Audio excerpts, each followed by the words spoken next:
అందరికీ నమస్కారం. నేను మీ ఈశ్వరెడ్డి. ఈరోజు రాష్ట్రంలో చంద్రబాబు నోటి నుండి కానీ, లేకుంటే లోకేష్ బాబు గారి నోటి నుండి కానీ, లేకుంటే పవన్ కళ్యాణ్ గారి నోటి నుండి కానీ, మా కూటమి ప్రభుత్వం వచ్చిన తర్వాత అనేక ఫ్యాక్టరీలు నెలకొల్పుతున్నాం, అనేక మంది ఉద్యోగ ఉపాధి కల్పిస్తున్నాం అని చెప్పేసి సంకలు కొట్టుకుంటూ దేశం ఆంధ్రప్రదేశ్ మొత్తం పట్టుకొని మళ్ళీ ఫారిన్లో కూడా పోయి తిరిగి వస్తున్నారు. కానీ ఈ యొక్క ఫ్యాక్టరీలో ఎంతమందికి ఉద్యోగస్తులు వస్తున్నాయి, ఎంతమందికి పర్మనెంట్ ఉద్యోగాలు ఇస్తున్నారు అనేటువంటిది ఎవరు కూడా, ఏ ప్రజాప్రతినిధి కూడా లేవనెత్తడం లేదు. ఒకవేళ ప్రజాప్రతినిధి అక్కడ లోకల్ గా ఉన్నటువంటి అతను ఏమైనా క్వశ్చన్ చేస్తే కూడా పైనుండి ఆదేశాలు నోరు మూసుకొని పడిండవు అనేటువంటిది నేను తర్వాత స్టోరీలో ఎందుకు ఎట్లా ఏం జరిగింది అనేది నేను చెప్తాను. తర్వాత ప్రధానంగా మనం ఒక సిమెంట్ ఫ్యాక్టరీని ప్రస్తావించబోతున్నాం. అది ఏంటంటే ఉమ్మడి కర్నూలు జిల్లాలోని ఓరకల్ మండలం ఇండస్ట్రియల్ కారిడార్ గా సెలెక్ట్ చేసి గతంలో అంటే వైసీపీ కంటే ముందు టీడీపీ గవర్నమెంట్ ఉన్నప్పుడు కూడా ఇది ఇండస్ట్రియల్ కారిడార్ గా ప్రకటించి అక్కడ 1000 ఎకరాల పొలాలు ప్రభుత్వ ల్యాండ్ ఉంది అని చెప్పేసి ఏ ఫ్యాక్టరీ అయినా పెట్టుకోవచ్చు. ఒక ఎకరా వచ్చేసి 200 కోట్ల రూపాయలు ఎంతనో దానికి అనౌన్స్ చేసినారు. 2 కోట్ల 200 ఎంతనో అనుకోసం అమౌంట్ చేసినారు. దాని ప్రకారంగా ఇండస్ట్రియల్ కారిడార్ అనేక ఫ్యాక్టరీలు అక్కడ వచ్చి పెట్టడానికి పెడతా ఉన్నాయి. దాంట్లో భాగంగానే జైరా స్టీల్ ప్లాంట్ అనేటువంటిది అక్కడ వెలిసన జరిగింది. ఏంది ఈ ఓరకల్లు, ఈ గుట్టపాడు, ఈ కొంతలపాడు ఈ ప్రాంతం వరకు ఆ బండ ప్రాంతంలో ఆ కొండ అంటే గవర్నమెంట్ ల్యాండ్ కి సంబంధించినటువంటి దాంట్లో ఆ ఫ్యాక్టరీ వెలిసినటువంటిది.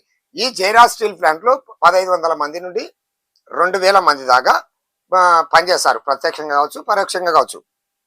అయితే ఈ యొక్క ఇండస్ట్రియల్ చట్టాలు ఏం చెప్తాయి, ఒక ఇండస్ట్రీ ఎక్కడైనా కానీ నెలకొల్పినప్పుడు ఈ అబ్బా కొడుకు ఇద్దరు కూడా అంటే చంద్రబాబు గారి కొడుకు ఇద్దరు ఏం చెప్తారు, ఎమ్మడ మేము ఉద్యోగాలు ఇప్పిస్తాం, ఏమో అది కడుపుల పిల్ల దిగజారి కింద పడినట్టు అట్లా మాటలు చెప్తారు.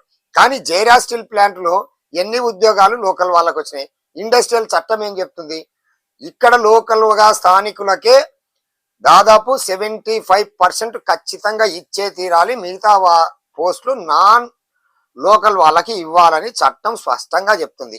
మళ్ళీ జైరా స్టీల్ ప్లాంట్ లో ఎన్ని ఉద్యోగాలు ఇచ్చినారు? గత వైసీపీ ప్రభుత్వంలో కాటసాని రాంభూపాల్ రెడ్డి గారు మేము ఉద్యోగాలు ఇప్పిస్తున్నాం అన్నారు. ఈ ప్రభుత్వం వచ్చినాక గౌర్ చరిత గారు మేము ఉద్యోగాలు ఇప్పిస్తున్నాం అన్నారు. మళ్ళీ మీరు ప్రజలను మభ్యపెట్టడం తప్ప ఇటు వైఎస్ఆర్సీపీ కావచ్చు, ఇటు టీడీపీ కావచ్చు, అటు రాంభూపాల్ రెడ్డి గారు కావచ్చు, ఇటు గౌర్ చరిత గారు కావచ్చు, మీరు ఎన్ని ఉద్యోగాలు ఇప్పించినారు ఆ లిస్టు చెప్తున్నా. 10 నుండి 15 ఉద్యోగాలు మాత్రమే లోకల్ గా ఉన్నటువంటి వాళ్ళు పర్మనెంట్ అయినారు తప్ప ఒక్క ఉద్యోగం కూడా లోకల్ వాళ్ళకి లేదు. ఇంకొకటి ఏంటంటే సిపిఎం పార్టీతో పాటు వివిధ ప్రజా సంఘాల ఆందోళన వల్ల అది కూడా థర్డ్ పార్టీని పెట్టి జాబ్ మేళాని పెట్టి దానిలో ఒక 100 జాబ్స్ ఇచ్చినారు. తర్వాత మిగతా జాబ్లు వచ్చేసి ఏంది, గ్లాసులు కడగడం, లేకుంటే ఈ కాఫీలు అందియడం, టీలు అందియడం, లేదనుకో ఆ యొక్క సిమెంట్ ఫ్యాక్టరీలో బస్తాలు ఎత్తడమో ఇలాంటి ఉద్యోగాలు అనమాట. లేకుంటే సెక్యూరిటీ గార్డ్స్, లేకుంటే పాయకాన్లు కడగడం, ఇలాంటి ఉద్యోగాలు కూడా ముఖ్యంగా రాయలసీమ వెనుకబడిన ప్రాంతం. ఇలాంటి ఉద్యోగాలకు కూడా ఈ ప్రజాప్రతినిధుల వెంట పడాల్సిన దుస్థితి వచ్చింది. మళ్ళీ మీరు నిజమైనటువంటి ప్రజాప్రతినిధులు రాంభూపాల్ రెడ్డి గారు కానీ, ఇటు గౌర్ చరిత రెడ్డి గారు కానీ, మీరు నిజంగా ప్రజాప్రతినిధులు, ఈ ప్రాంతం వాసులు, ఈ ప్రాంతంలో ఉన్నటువంటి వారు ప్రజలు ఓటర్సు మిమ్మల్ని అంటే రాంభూపాల్ రెడ్డి గారు పోతే గౌర్ చరిత గారు పోతే రాంభూపాల్ రెడ్డి గారిని మిమ్మల్ని ఎన్నుకుంటూనే ఉన్నారు కదా, మాకు కాస్తో పూస్తో ఈ ప్రాంతానికి న్యాయం చేస్తారని ఎన్నుకుంటున్నారు కదా. మీరు మళ్ళీ ఇక్కడ న్యాయం చేసింది ఏంది అంటే ఏం న్యాయం చేసినారు? 10 నుండి 15 ఉద్యోగాలు ఇప్పించుకోగలిగినారు, అంతే కదా. మీరు అంటే ఒక రాష్ట్ర ముఖ్యమంత్రి లెవెల్లో అంటే అధికారం ఏ పార్టీ అయితే ఉంటుందో, వైసీపీ ఉంటే జగన్మోహన్ రెడ్డి, టీడీపీ ఉంటే చంద్రబాబు నాయుడు, వారి చేతిలో వాళ్లకు అనుసంధానమై ఆ ఓనర్ ఉంటారు.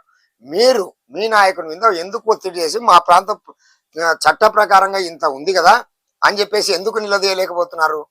అంటే కనీసము ఒక ప్రాంతంలో ఉన్నటువంటి ఓటర్కి ఉద్యోగాలు ఇప్పించలేని పరిస్థితిలో మీరున్నారు. కానీ మళ్ళీ మీటింగులు పెట్టినప్పుడు ఇక్కడ ఫ్యాక్టరీ వచ్చింది, తర్వాత ఇంకోటండి రైతులు సర్వం కోల్పోయింటారు. ఆ ప్రాంతంలో ఉన్నటువంటి రైతులు మాకు ఉద్యోగాలు వస్తాయి కదా, మా పిల్లగాళ్ళు బాగుపడతారని చెప్పేసి మీకు దారాదత్తం చేసి ఇక్కడ డబ్బులు కాదు, పొలం అమ్ముకునే డబ్బులు కాదు ఇంపార్టెంట్, అనేక రకాలుగా ఎన్ని ఇబ్బందులున్నా తక్కువకో ఎక్కువకో రైతు భూమిని నమ్ముకొని ఉండేటువంటి రైతు పొలాలను నమ్ముకుంటాడు. అలాంటి రైతుల గోడు ఎవరైనా తీర్చగలుగుతున్నారా? తర్వాత ఇదే జయరాజ్ స్టీల్ ప్లాంట్ లో అసలు అది మొత్తం మీద టోటల్ గా బండ గవర్నమెంట్ ల్యాండ్ విషయంలో పోయిన ఒక ఎంఆర్ఓ ఒక సర్వేరు అసలు వాళ్ళకు వాటాలు తీసుకొని ప్రజాప్రతినిధులతో మాట్లాడుకొని ఎవరినో బినామీ పేర్ల మీద పట్టాదారు పాస్బుక్లు అప్పటికప్పుడు ఉట్టి కోట్ల రూపాయలు దండుకునేటువంటి అనేక ఆరోపణలు ఉన్నాయి. కాబట్టి ఇప్పటికైనా కూడా ఈ యొక్క ప్రజాప్రతినిధులు 100% ఏవైతే ఉన్నాయో ఆ ఉద్యోగాలు ఖచ్చితంగా ఇప్పించాలి. ఇప్పించకపోతే మీకు పుట్టగతులు ఉండవని చెప్పేసి రెండు పార్టీలని ప్రజలు చైతన్యవంతమై ఈ ప్రాంతంలో ఉన్నటువంటి ప్రజలు ముఖ్యంగా ఓరకల్లు మండలంలో ఉన్నటువంటి ప్రాంతంలో ఉన్నటువంటి ఓటర్సు మీరు ఖచ్చితంగా నిలదీస్తే తప్ప ఇప్పుడు ఏముందండి, పాత సీసల కొత్త సారి ఆయన పోతే ఈమె వస్తుంది, ఈమె పోతే ఆయన వస్తారు.